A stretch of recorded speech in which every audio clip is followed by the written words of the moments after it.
लखीमपुर घटना पूरी तरीके से खामोश हो चुकी है, लेकिन नेताओं का जो आंदोलन है, जो उग्र प्रदर्शन है, वो लगातार जारी है।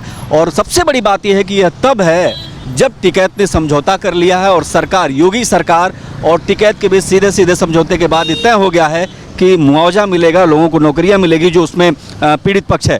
लेकिन यहाँ पर अगर आप यूपी गेट की बात करें तो मैं दिखाना चाहूँगा कि यहाँ से अभी सचिन पायलट गुजरे हैं और सचिन पायलट राजस्थान के नेता हैं, किसानों के नेता माने जाते हैं और वो अब लखीमपुर खीरी के लिए निकले हैं। पहले ये चर्चा थी कि यहाँ से राहुल गांधी आएंगे और राहुल गांधी को लेकर के यहाँ मीडिया का जमौड़ा भी लगा था, लेकिन अभी सचिन पायलट यहाँ से निकले हैं। सचिन पायलट के साथ बहुत सारे उनके कार्यकर्ता भी थे। यूपी गेट की बात करें तो भयंकर जाम की स्थिति लग गई थी। मीडिया पर्सन उनसे बात करने की कोशिश कर रहे थे, लेकिन बात नहीं हो पाई। लेकिन मैं आपसे इतना जरूर कहूँगा कि ये वही जगह है जहाँ पर किसान अपना धरना प्रदर्शन करे हैं। अगर आप तस्वीरों में मेरे कहूँगा दिखाएंगे तो ये जो आपको टेंट दिखाई दे रहे हैं, ये उन किसानों के हैं जो यूपी गेट पर धरना प्रदर्शन कर रहे हैं और वो भी टिकैत के समर्थन में, टिकैत के साथ खड़े हैं।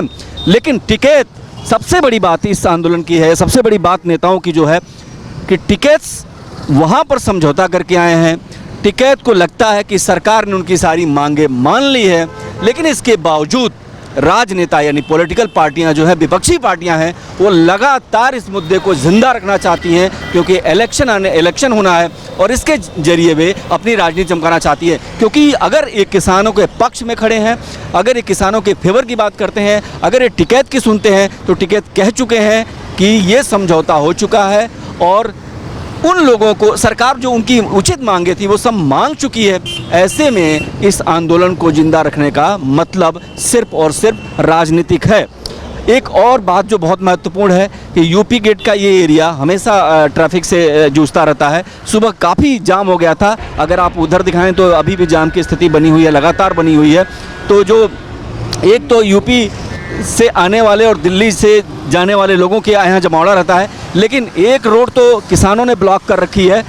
अब इस आंदोलन की जहाँ तक बात की जाए, महत्वपूर्ण बात यह है कि अखिलेश यादव, मायावती और अब कांग्रेस पार्टी अपने विरोध के जरिए जताना चाहते हैं कि वो किसानों के साथ खड़े हैं। मगर विरोधाभास भी इस बात का है कि एक वो किसानों के साथ खड़ा होने की बात कर रहे हैं, एक और वो ये कह रहे हैं कि वो किसानों की लड़ाई अपने कंधे पर लड़ेंगे, सरकार की ईंट की ईंट बजाएंगे।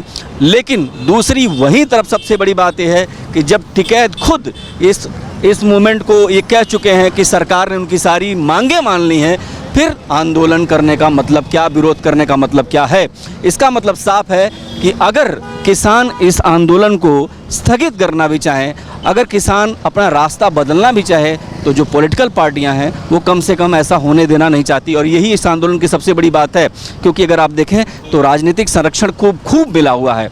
और जब ये यूपी गेट पर सचिन पायलट आए थे तो यहाँ पर ये कहा जा रहा था कि वो बात करेंगे और बताएंगे कि उनके मन में है वो कहाँ जा रहे हैं, क्या कर रहे हैं, लेकिन उन्होंने ऐसा कुछ नहीं किया। लेकिन एक चीज़ जो है कि यूपी के तमाम शहरों में सपा कार्यकर्ता, कांग्रेस कार्यकर्ता और बसपा के लोग इस आंदोलन को जिंदा रखना चाहते हैं, शायद इसलिए कि जो यूपी में इलेक्शन होने वाले हैं उसकी फसल काटी जा सके। कैमरा पर्सन अनीस के साथ मैं Devnath, UP gate, Uttar Pradesh. Hi guys, this is Alia Bhatt. Hi, this is Vidya Bhatt. Hi, I am Mary Com. Hi guys, this is Neetu Chandra. Hi, this is Sana Khan. Hi, this is Suraj Pancholi. Hi, this is Aftab Shivdasani. नमस्कार, मैं हूं अमन यतन Verma. Hello, I am Ritu Singh. नमस्कार, सलाम, सत श्री अकाल, this is Vivek Oberoi. नमस्कार, मैं Manoj Tiwari. Hi, this is Sanchita Banerjee. Expose India, keep watching. Expose India. Expose India. Expose India, keep watching. Expose India. Expose India. Expose India. Expose India. Expose India. Expose India. Expose India. Expose India.